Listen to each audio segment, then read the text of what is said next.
Let's go. Let's go. Amazing. I just feel like I just pulled up and Jerry Seinfeld's about to pick me up in some nice exotic car. Kind of And a dream of mine. yeah, we're about to go on a comedians in cars drinking coffee. Yeah, I want to like find myself in a city somewhere, and all of a sudden Seinfeld's popping in to get a coffee. He's like, "Hey, wait a second." Yeah, I know you. Cabo looking good with the shirt right there. Woo. Same color. Let's Yeah. go. All right.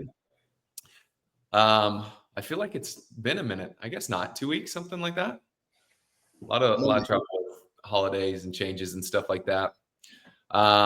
Cody, what are you finishing up there? You've got your Pure Over going on? Yeah, I got my Pure Over. If you want to see the whole set, I'm going to bring it over here. I just ordered one of those. You did? I made a couple Black Friday coffee purchases. Oh, yeah, I'm going to bring my whole setup over here and show you guys kind of like what it looks like. So let's see here. Oh, whoa. That is a lot of coffee. All glass, right? And it's no paper filter, no nothing, right? No paper filter. It's not like a true pour over. It's a pure over, right? So they use the way this is set up is there's like a filter in the bottom right here that's just smaller holes, but the coffee will create like a cake itself, and so the coffee itself is its own filter. So you have to get the grind like just right so the water doesn't come through like too fast. But once you get it dialed in, then you're good to go. And pick this up, move it over to the little stand. It's got like a second little stand there, and then just drink out of this guy. That's pretty cool. Is that a warmer underneath it? No, it's just a spot like if you didn't want the heat to damage your table or whatever. Yeah. Tell me about the how hard is it to get the grind right?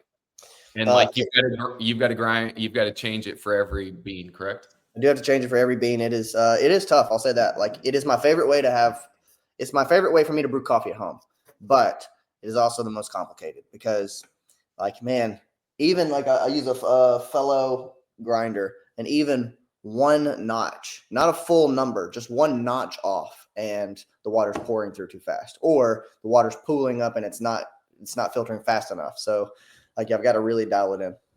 It may take me 3 or 4 cups before I get it right. All right. So here's the big question: with those cups that are not right, do those get disposed of or do those get consumed? Cabo, come on, man. Like what we talked about this in the first episode. I will drink gas station coffee. Mm-hmm. They'd get consumed. You don't want to waste that.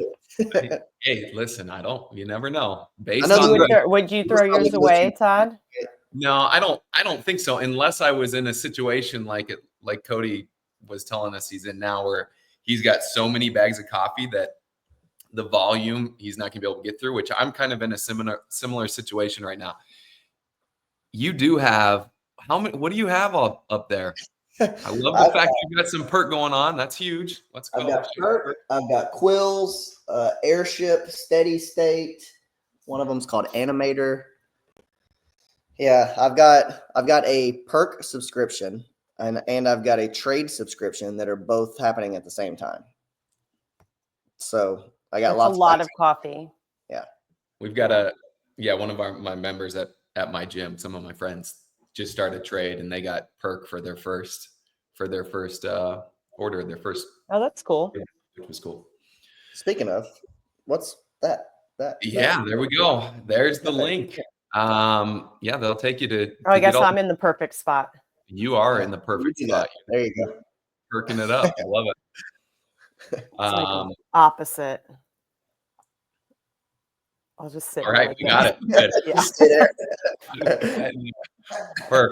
Perfect. So if you guys want to go and get some PERC, click that QR code. Go and get that thing. If this is after January, which I think it will be by the time this thing is up, you guys will be getting 15% off. So get all your coffee at PERC. It's good stuff. I'm looking forward to it because I've never had PERC. So, get ready to live. Yeah. Get ready. Almost time. It's good stuff. And hopefully we get to go like do a podcast with those guys. You know what's crazy? So I know, Kristen, it's in January. You're working there, right? At PERC, I am. I'm guest barista. in Savannah. Yeah. And I'm like, Yeah. I was looking at that because I was a seminar Come that I see went me Saturday morning at PERC. that I wanted to work. But I'm like, how do we make this happen? Because that'll be perfect that you're there, Cody. We should try to get you in. We should go like on Thursday or something like that. That would be a long travel weekend for me because I've got a seminar in Tallahassee that week. But since you'll already be there, that might be a cool time to try to I be will there. not be there on Thursday. I will not be there You until will not Friday. go early. Are you going? Are you guys going down to make a vacation of it or no? No, you said you did that in Charleston, right? Yeah, not to Savannah. Charleston will go. Savannah is further. Like that's even. I wonder how far it is for me to drive.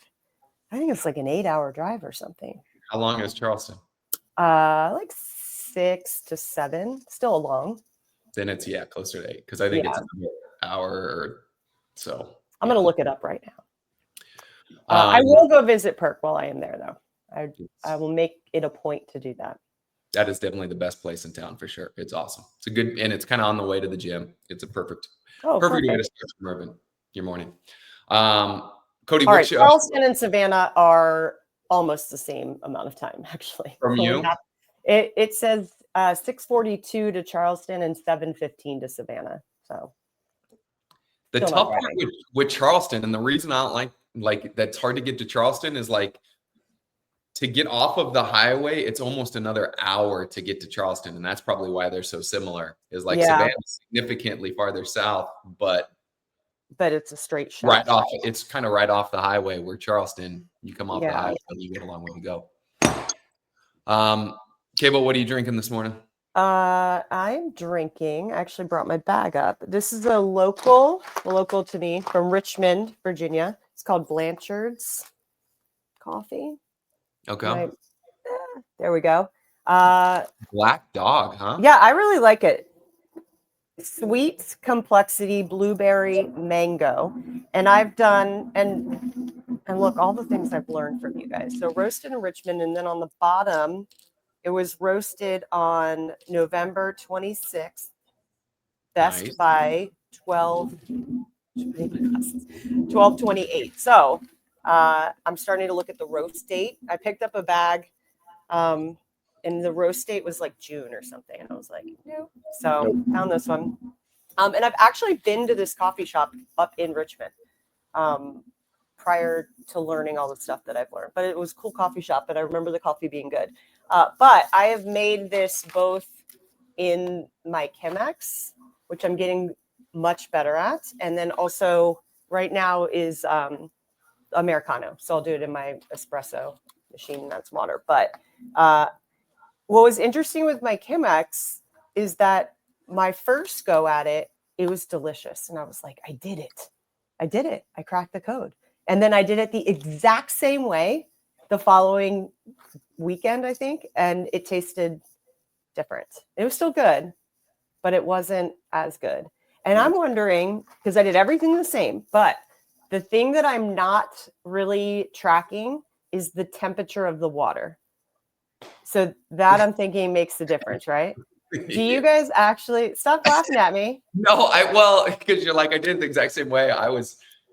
I'm thinking like the grind of the beans. I'm weighing everything. I'm doing the amount that I'm pouring in for the bloom. I'm doing the time the same. Like all of that is the same.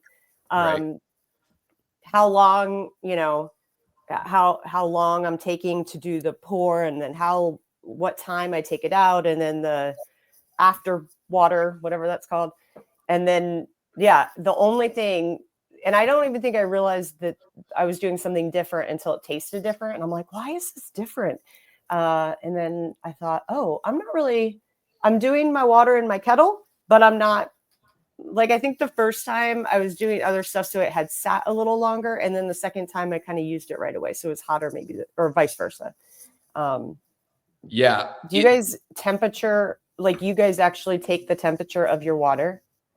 The kettle, I'm sure Cody, yours is the same. The kettle that I have, you turn the dial to specific temperatures. Oh, okay. I have a basic ass kettle. Oh, BAK, basic ass kettle. Maybe we can do sponsorship from them too. Yes, I actually like it. It's the one that Cody suggested to me when I was looking to buy a gooseneck or whatever. Kettle. Yeah, basic ass gooseneck kettle. No, I like it, but you just hit the button, and then when it's done, and then you pour it out of there, and it looks nice. It's black, and it's got a little cork lid. It was like $35 on Amazon.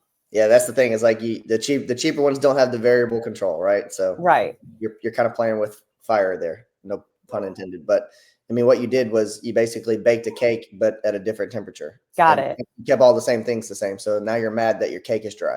Yeah, that's a great analogy. So, well, no big deal. The cake was not dry either time. Just one was a little tastier than the other time. That's fair. But they were both good.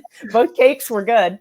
Yeah. There's some ways to start to determine, like, all right, I'm going to bring it to a boil, and then I'm going to pull it off and let it sit for X amount of time to try to get a relatively consistent gauge on what the temperature is. But that will definitely make a difference. The other thing I was wondering was, like, you know, a week later, 10 days later, the beans are going to taste different because it's farther away from the roast date. They're not as fresh because it's not sealed and stuff like that. So that was where I was thinking and going originally, was like, maybe that's the issue.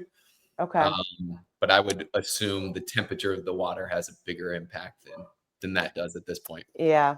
Because I'm also pushing the air out and I'm sealing it up nice and tight. But yeah, I hear you. It's not the same once you break it. You gotta think they're degassing like the whole time. The beans are just constantly like releasing. And so like they're drying out across time. So the more they dry out as well, like that may actually change the way you want to brew it versus earlier on. Right. That's some next level stuff for me. So tell me, for me I've got to master the basics here first. You guys are, you guys are messing with my toe position right now, and I've just got to figure out how to push my hips back. Here's where your knuckles should be when you start. Yeah. Cody, do you have any idea on that? On like, hey, the longer it's been since I opened this or since the roast date, which direction would you go? Would you go coarser, finer grind? Would you go hotter or cooler temperature? I would probably change brew method completely. From what to what? I would go more towards immersion, less for pour over. Immersion would be like a French press. French press, yeah. Yeah. The older the beans are? Yeah, the older the beans are, because I want to give them more time to extract. So I can let them sit inside of the hot water for a little while longer, give them some more time, versus when they're fresh, I can just like boom, boom, boom, get it exactly where they want it, pull the oils and stuff out. I don't have any science or data to back that up other than just me doing it. Personal preference. Like basically, if I haven't used it within a week, those beans move into my French press rotation. Oh, my goodness. Okay. I like it. All right.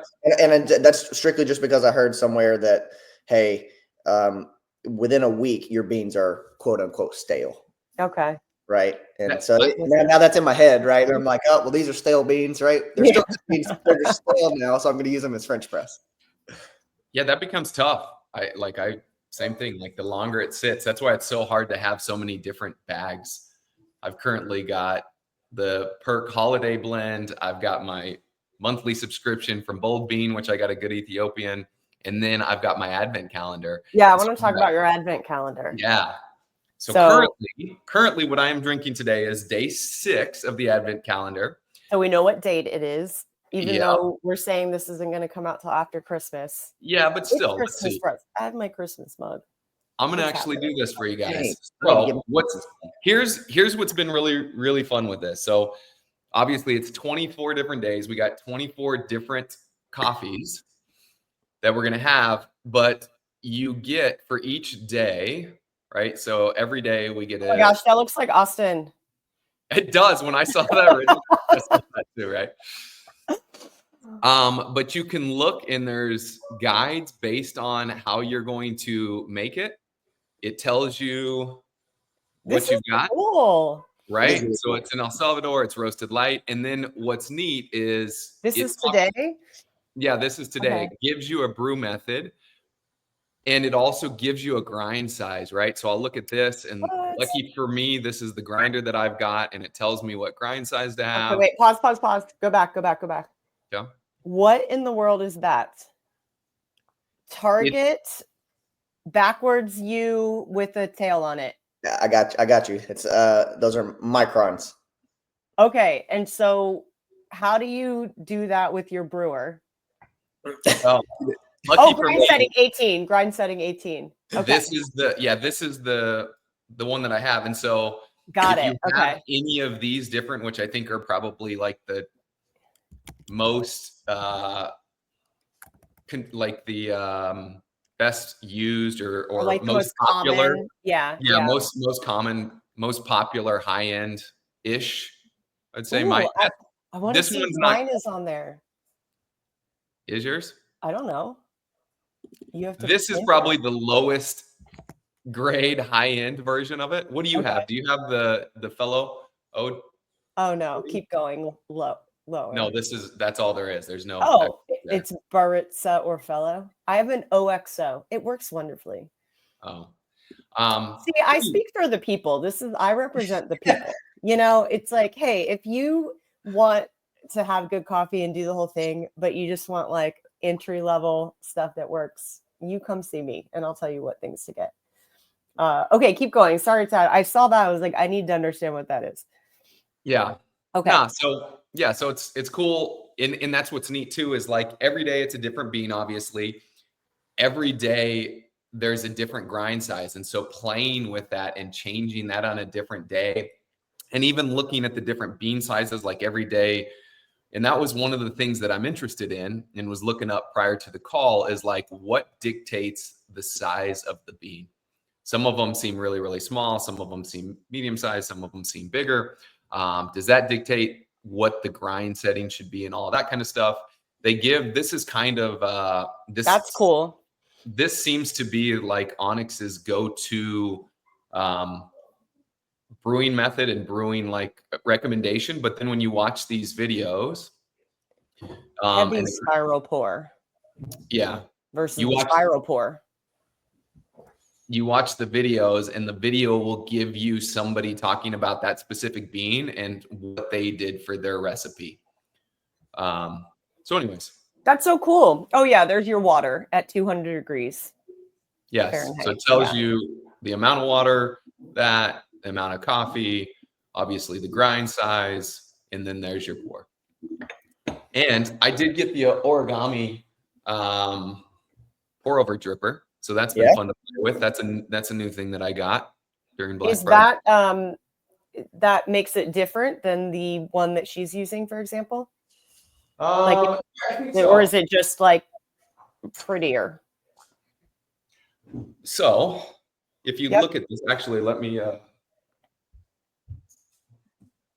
I just kind of figured they made it so that it would look like a old school like coffee filter, like a diner coffee filter. You look at the difference of these things. So one, if I'm going to use the origami one, there's going to be more space. There'll be more airflow. And I think the other unique thing about this is if you look at the bottom, it provides more flexibility with the filters that you can use. You've got, let me see, I can pull some filters out. This is very educational today. It is educational. See what happens when Denise isn't here? We stay on track. We learn things. Dang. Which is so funny because I think all Denise wants to do is learn how to do her pour overs better. She's stuck in traffic right now drinking crappy coffee, probably. She's drinking that gas station coffee. Man. So this is the traditional V60 filter. Number 4? Number 2? Number 4? I don't know what number it is. Okay. But traditional V60 where that's I guess what do you call this, a pointed end that goes into this one. Whereas, and this isn't for a pour over. This was an old filter for like an old regular coffee machine, but the flat bottom of this thing, what is it? Not a Haro. There's another pretty common pour over method. I forget what it's called. But it has these kind of filters. And so the origami has the flexibility to use either one of these filters, and they give slightly different flavors and tastes and that kind of stuff. Do you know the difference? What is the difference between these, Cody? Like what will this extract versus what will this extract? Do you know? I don't remember. No, I have to go look that up. Yeah. One of them, I believe you get more of the oils, and then one of them traps the oils more. Right, like one of them, the longer that it's maybe exposed to the paper, like you trap some of that in the paper, and then one of them allows some of it to filter through a little bit more, if I'm not mistaken. Yeah. Let's see if I can find that real quick. I know that my pour over is more like a flat bottom because it is flat. It's got like basically a shower head, and then the cake is on top of that, so everything's kind of sitting there. And it all filters through. I think I get more oils in mine. So if I were to say the flat bottom probably gives you more oils and the other one doesn't. Okay. I can tell just because my cup is oily. Cone shaped. Yeah. So it's flat bottom versus cone shape. Significant impact on the brewing process and the resulting flavors. Here's how they differ. A wide base with a flat bottom, often used in batch brews. The flow rate, the water flows through the coffee more evenly because the grounds are spread out over a larger surface area. This encourages a more uniform extraction since the water saturates the coffee grounds evenly, typically results in a cleaner, more balanced flavor, often with lower perceived acidity. This works best with a medium grind brew style, great for larger quantities and for achieving consistent results with automatic brewers. And that's what this one wasn't like for a regular brewer. Brewing characteristics allows for more control over the flow rate when brewing manually, can highlight the coffee's subtle and complex flavors. Yeah. Let's see. Oh, wait, I skipped ahead. So for the cone shaped, the shape, a narrow pointed base that concentrates the coffee grounds, often used in manual brews like the Hario V60, the Chemex, and some pour over systems. The narrow base directs water through a small area, encouraging a more focused and layered extraction. Allows for more control over the flow rate when brewing manually, can highlight the coffee's subtle and complex flavors. Medium to fine grain is best and ideal for single serving. All right. So maybe that's backwards then. Maybe you do get more oils out of the pointed, right? Because that's where a lot of the complexity and the flavors come from. Yeah. If you value consistency and ease, flat bottom filters are better. If you want to experiment and highlight nuances, pointed bottoms are better. So I feel like K-Bo, flat bottom, let's go. Consistency. You want the consistency and ease. You want it to be easy and consistent. And what happens if you use a flat bottom and you're still not consistent? Yeah, right. Yeah, that's so funny because in my head I'm thinking, no, I would go pointed bottom. That way, when it's different each time, I can blame it on the fact that I'm exploring the nuances of the pointed bottom filter, and it's not operator error. It's the filter. I'm similar to you that I don't like the consistency is not always there either. So I'm like, it still drives me nuts that I make some that I'm like, oh, this is fantastic. And then some, it's not the same. And it's the same. I've got the temperature the same. Yeah, you do have everything the same. I have all of that stuff. Yeah. And it still just doesn't turn out the exact same every single time. On that point though, does it really like get at you whenever you don't get the perfect cup every time? Like, are you more after like, I want the cup, where it's like, no, I actually want the experience. Like, I want to learn it. I want to like see like all the little things that I can tweak. I like that part. I like to learn too. And it doesn't bother me because it's still relatively good. Right. Yeah. But the thing that's frustrating for me, because I do want to learn, but I don't have answers, and it'd be nice if I'd be like, hey, this one didn't taste the same. And I could ask somebody and they could be like, oh, well, actually what happened was this, but it's me left to figure out what I did different or did wrong. And I don't know enough to know the answers to that sometimes, you know?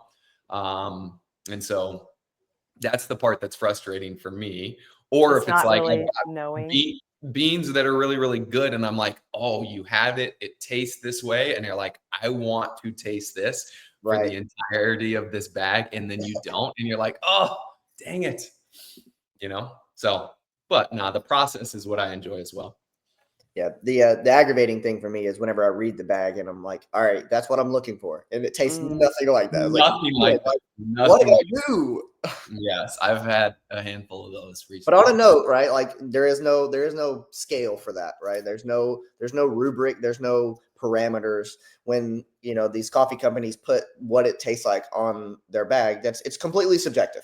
It's just whoever's doing the tasting and the cupping. In fact, Bold Bean has a cupping this weekend that I looked at and I was like, ooh, should I go and try this out?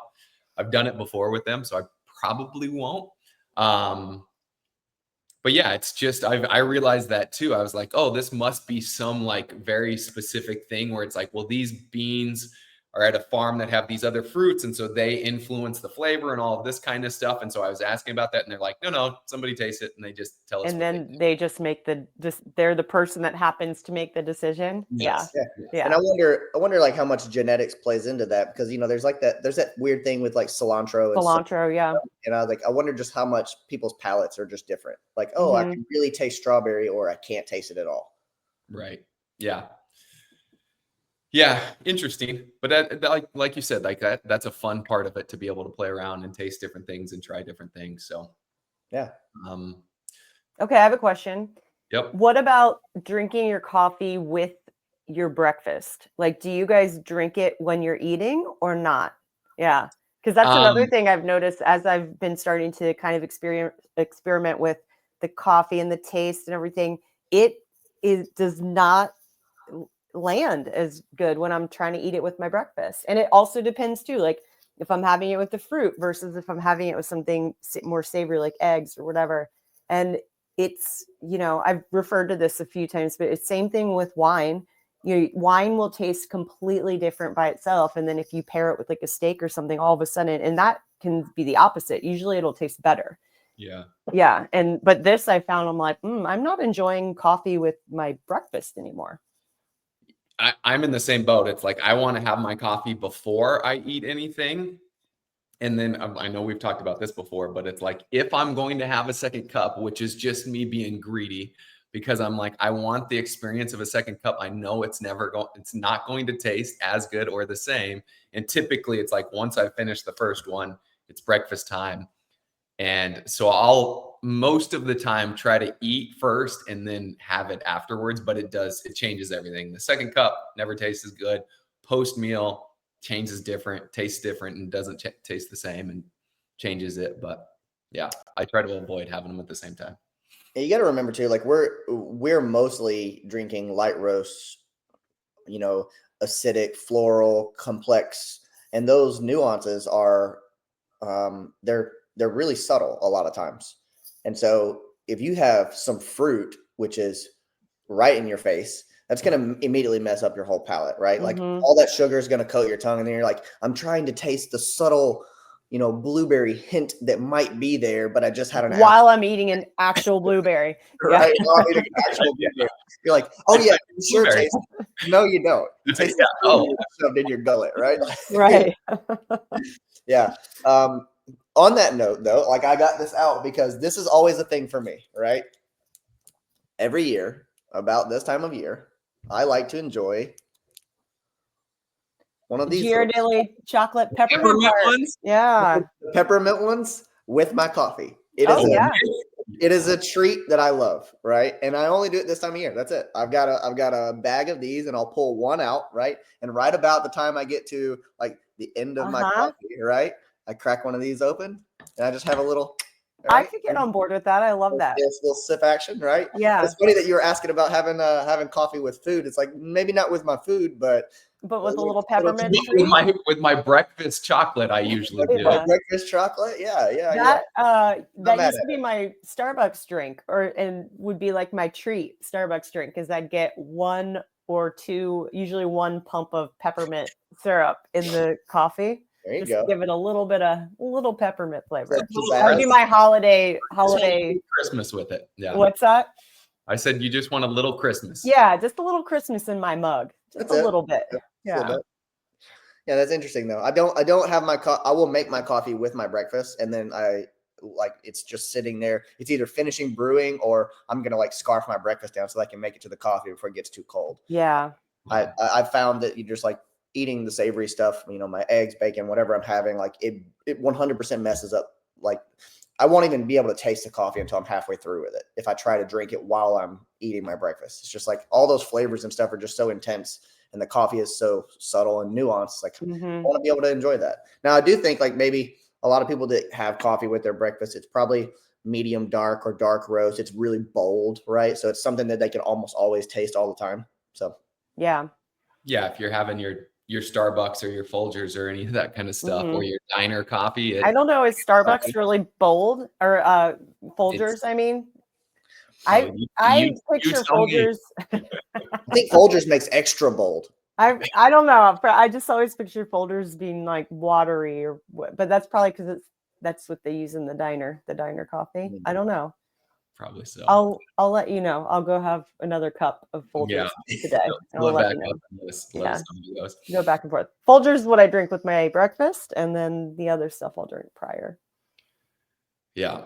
So another thing I've learned through doing the Advent this year, which is like Onyx, I did the Advent last year and they took it to another level this year. Number one, you see the website. I showed you like this is a website. Last year, they had the same card, which this is the card that has all the coffees and all that kind of stuff.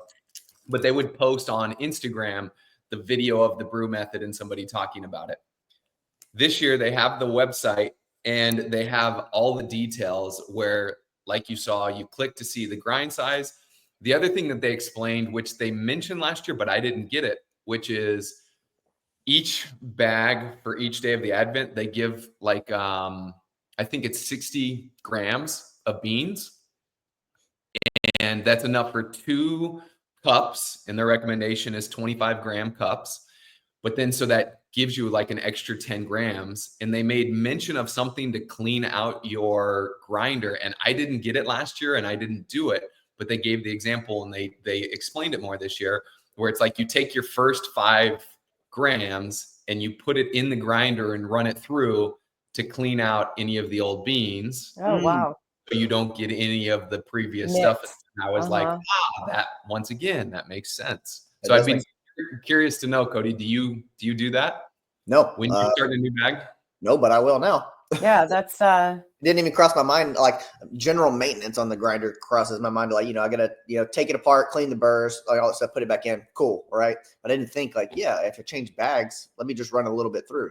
Just a little bit to kind of just, cleanse that thing. So same deal. I thought that was pretty cool because usually it's like I grind it. I make sure there's no extra beans in there. I'm like, all right, clean. It's good to go outside of like you mentioned, the maintenance part of it. So that's been fun. But so are you drinking day 6 right now? I am.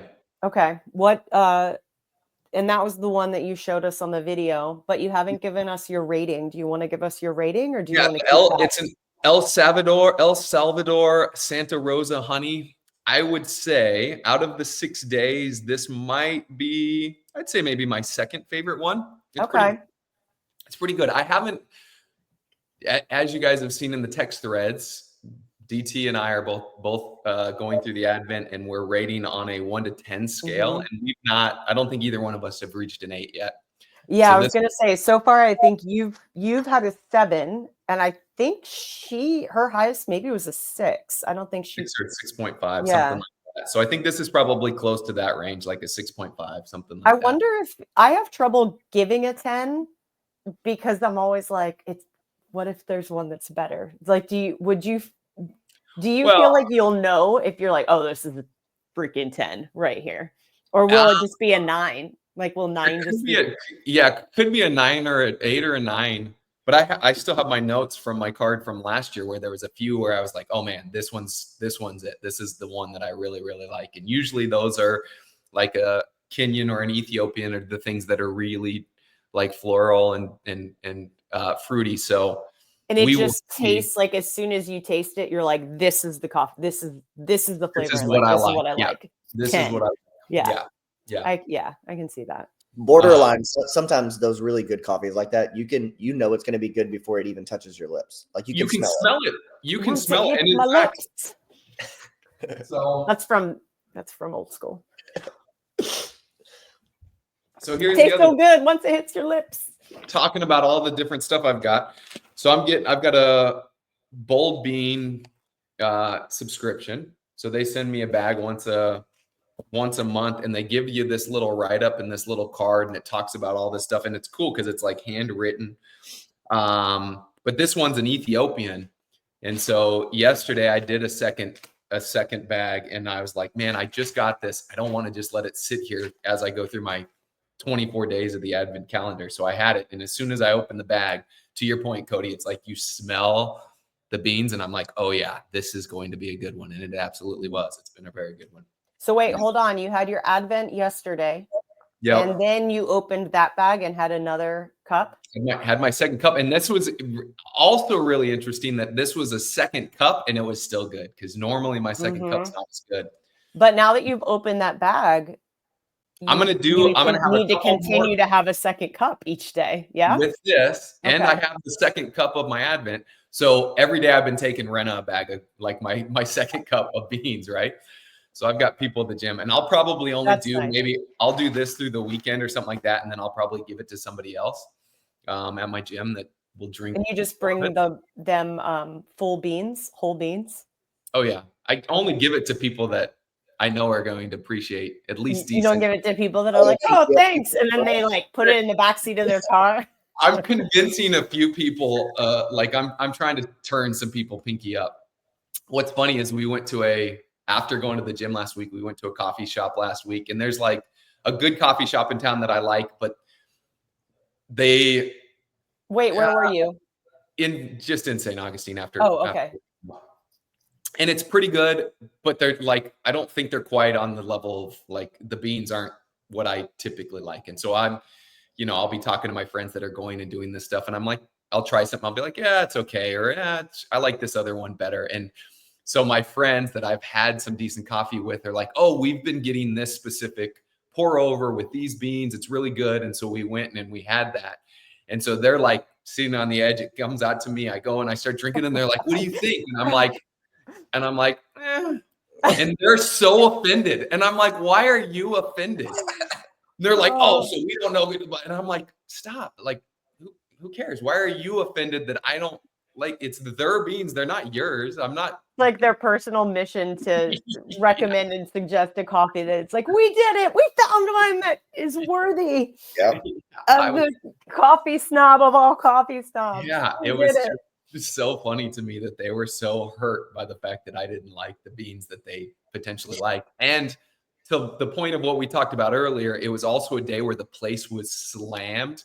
And I went in and I ordered, like, it was slammed. There were so many people. I ordered a pour over knowing that it was like, I was like, I should not for any reason order a pour over because it's going to take them too much time. The place is too busy. It's going to take me too much time to get it. But I still did because that was what they recommended me to do. And so some of the other things where I'm like, don't be offended. They probably rushed to make it, which is going to in turn dictate how it tastes. Right? So anyways. Cabo, you've got a new spot opening. I was opening my mouth to talk about that, Cody. We're like this. I know, I'm so excited. And then I took a deep dive onto their Instagram, and they've been around for several years, like going to little pop-ups and things. And I'm like, how in the world does stuff that filters through my algorithm that I see on a regular basis, and that didn't filter through? I haven't seen that. Is crazy to me. I got actually pretty pissed off at Instagram for a little while after I saw how long this company's been posting, and I haven't seen it at all. Because it is my total vibe. I love it so much.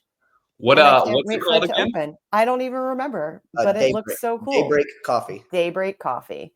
I have no idea if the coffee is going to be good. I don't know anything other than I really like their whole vibe and their branding. I looked up where their location's going to be. It'll be fine. It's like right in the heart of kind of like the touristy area down at the oceanfront. So I'll be curious to see kind of what they do with the spot. But they got the mugs. Look at that. Is this it? Oh, are they a coffee club or is this I think, is that it? I think so. Yeah. It's called Daybreak Coffee Club because they don't have a brick and mortar. Oh, they don't? No. Yeah. Can you pull up their Instagram by chance? However, I they will. I'm just probably not logged in, so I don't know if we'll be able to look at it. they have it's coming. I was trying to, the brick and mortar is coming, and I looked them up where they're going to be, and everything. I mean, look, they've got like you can't see it. They've got like the checkerboard coffee mugs. That is so cute. This is the type of place that I like buy all their swag, even if their coffee's not good, because I just really like it. That's your vibe for sure. Yeah, totally. Even like the way that the images and the pictures are, it's like not super saturated, right? Like they've got kind of that 70s. It just, I love it so much. 70s, like a sepia look. Yeah. It's just that kind of scroll down a little bit more. All right. I'm afraid here's what's going to happen is I'm going to get to the sign in or create an account. Let's see what happens.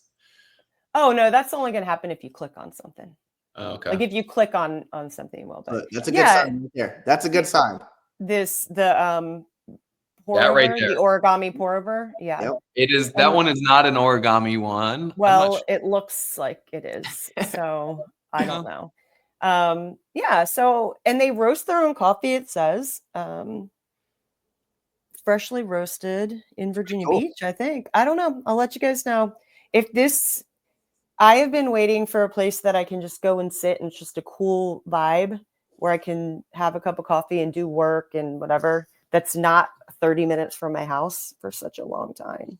Yeah, I hope it's like a cool spot that you can hang out to. Like some of those spots are really cool, but then there's nowhere for you to sit and enjoy, right? Yeah, there's another spot that I don't mind their coffee. It's not bad, but there's no seating. Like you can order it to go, or they have like a back courtyard thing that you can still order it to go, but like sit in the back courtyard, which doesn't work if the weather's crappy or whatever. Anyway, we'll see. We'll see. We're starting to get some culture here, you guys. Oh, it's happening. I like it. A little bit at a time. Yeah. Awesome. Very cool. Cody, you've been coaching at the gym? Yeah, a few times a week, and then with all the travel and stuff, I was off for a little while. But anytime I come back into town for an extended period, they at least try to throw me on like once a day. So I had the 5 a.m. yesterday. Oof, 5 a.m. Yeah, it's not that bad. Do you once you're up, I guess. Do you make a coffee before you go, or do you wait post class? Wait. Yeah, and actually, even when I coach the 8:30, I'll wait. So I won't even have one until like 9:30, closer to 10. Like by the time that I drive home and then brew it all up. So I'll try to just postpone everything: breakfast, coffee, all of it. You can still kind of do your whole morning routine. That way I'm not feeling rushed or whatever, or I'm trying to sip while I'm at the gym, that kind of thing. So yeah, I'm with you. If I coach the 9:15 class, I can get one in potentially before then, but that's it. Anything earlier than that, no thanks. Yeah. So, well, squad. Well, we missed DT. Yep. As always, we covered a lot. Yeah, this was a fun one. Cool. Looking forward to next time. Go get your perk. Go get your perk. Let's go. There it is. Oh, I'll do it. Do it. There you go. Go get the perk. And like you said earlier, by the time this one releases, there should be the discount stuff in the link description. So you can check it all out. Yeah. Check it out. All right, guys. Bye. Later.